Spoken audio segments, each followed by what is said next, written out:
There's a lot of talk about a government of national unity. Many analysts believe that such a government will be in place very shortly, indeed within no time. In fact, some local newspapers in Kenya are just filled with a story about the government of national unity. They even give a background, a historical background, that indeed President Mwai Kibaki was the first Kenyan president to come up with such a government. Now in this video, I'll not dwell on whether or not it will happen. Rather, I will dwell on how smart such a move is considering the current political situation. What would be the huge advantage of the government of President Uhuru Kenyatta in having a government of national unity, cutting right across party lines? What would be the advantage? That is what I want us to discuss. And we shall do that after the very brief upcoming commercial break. Don't go away.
Welcome back.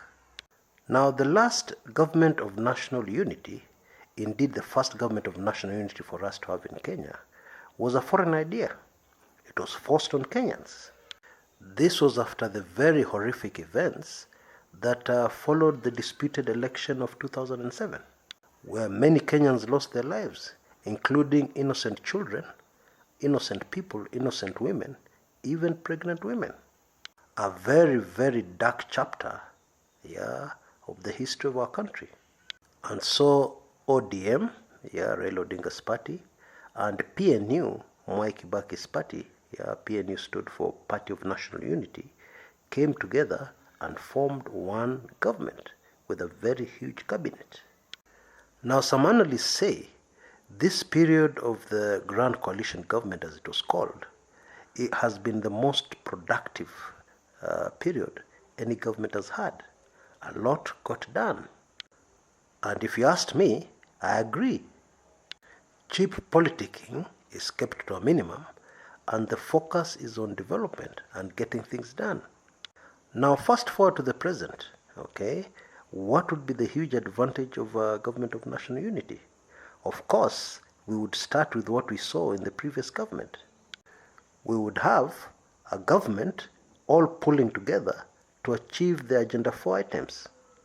But I don't believe that would be the main motive of forming such a government. I believe the main motive of forming such a government would be our current political environment and situation. However, there's a problem, and very few people have discussed this problem or hurdle or obstacle to forming such a government. Remember in 2008, a legal framework had to be put in place to allow for such a government. And it quickly sailed through parliament. And that is how President Kibaki was able to form such a government. Now, for instance, one hurdle would be the fact that you would need positions for the two kingpins. Yeah, of course, I'm talking about Raila Odinga and Uhuru Kenyatta. Okay, somebody can argue that instead what should happen is that a cabinet should, what should happen is just a quick cabinet reshuffle, and the new cabinet would reflect a government of national unity, which is what I believe is what everybody is expecting when people talk about a government of national unity. But even there's a problem. Remember that in 2008, members of parliament could be appointed in the cabinet. But under the 2010 constitution, that is no longer possible. Now, the significance of the arrangement of 2008 is the fact that you choose actual elected members. Yeah, people have been elected by the people. Yeah, and you put them in your cabinet, and that reflects the face of Kenya. Yeah, every Kenyan feels they are represented. So how do you pull that one off under the current arrangement? Because what you'd have to do is appoint persons who have not been elected directly by the people. Because you could have a group of people, widely seen and perceived to be Raila Odinga people, but then maybe they're unpopular with the electorate. The same with President Uhuru Kenyatta. He could have his people associated with him, but then they're unpopular with the electorate. So when you call such a government of national unity, you can see the hiccup. Anyway, let's go back to what I was saying about the current political environment.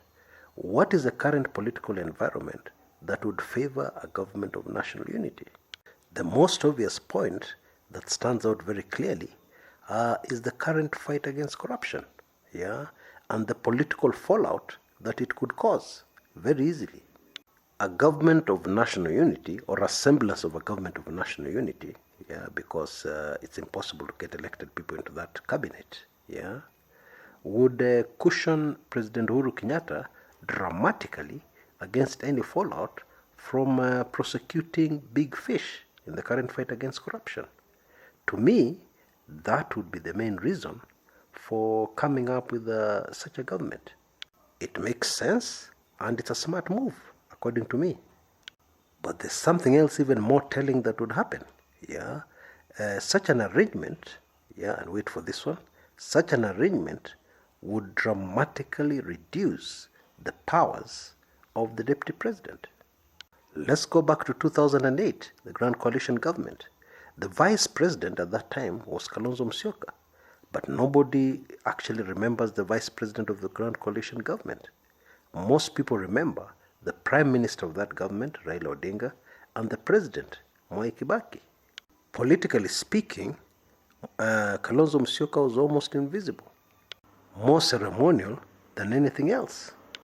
Now, those who are observing the political situation then will remember that there was a major hiccup as far as protocol goes, because Kalonzo Musyoka saw himself as a vice president of an ordinary Kenyan government, and therefore he felt that after Mwai Kibaki, he was second in command. On the other hand, Raila Odinga was supposed to be an equal partner in that government, and of course he was shortchanged, and therefore in such a situation, it was logical that after Mwai Kibaki, we should immediately go to Raila Odinga. Foreseeing a similar problem between Raila Odinga and DP William Ruto, if a government of national unity will indeed be formed, is not hard to envisage or visualize well in advance. Now I can hear somebody asking me, Chris, what do you mean political fallout from prosecution? These people are thieves. They should be prosecuted. They should go to jail. Fallout kitu gani? What fallout are you talking about?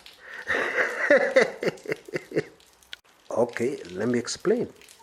You have the governor of a certain county. He has been prosecuted successfully and convicted, and he goes to jail. Now, to be a governor, obviously you have sizable political support on the ground. And under the current arrangement, these people on the ground may not feel a part of the government that has prosecuted their man. But with an all-inclusive government of national unity, that changes. Because technically speaking, that government that has prosecuted your governor is your government. You have your people in that government. It's a government that is a face of Kenya. It therefore becomes much easier to isolate that individual, yeah, because he stole alone, he ate alone, he enjoyed the proceeds of corruption alone, yeah. It's much easier to isolate that person and ask him to carry his own cross. It will be much harder, not impossible, but much harder for people on the ground to start saying, oh, this government is against us, we have no future in this government, we are not in it, I don't see us in it in the near future. It will be much more difficult for someone to sell such a rhetoric. Now, if you see the list I've published in Club 1999 of some of the people being lined up for prosecution, you will understand how big a task, yeah, we have ahead of us to successfully prosecute and see this fight against corruption to its logical end. By the way, it's very easy to see this highly sensitive list. Yeah, you can join Club 1999 in minutes. Yeah, all the details are on your screens right now. And I think it's important to see such a list because you will understand a lot of things that you may not understand that I've said in this recording, especially in relation to cautioning the president and indeed even cautioning Raila Odinga against any fallout, or rather against the inevitable fallout that would come from prosecuting such heavyweights. Politics is politics, and when you start prosecuting politicians, you have to remember that politicians are the kind of people that can easily cause a lot of trouble for you politically. Indeed, I've heard somebody saying it will be very difficult to see this fight against corruption to its logical end without a government of national unity. It is not impossible, but it will be much harder. Without such a government in place, where all Kenyans feel they have a stake, where all Kenyans feel that government belongs to them. Actually, the legal hurdles notwithstanding, all President Uhuru Kenyatta has to do is form the kind of government that all Kenyans will start feeling belongs to them, or at least a vast majority of Kenyans, because you are all aware of the Rift Valley manenos. Anyway, if it is indeed true that such a government is on the way, it's going to be very, very interesting going forward. Until next time, this is Chris Kumekucha.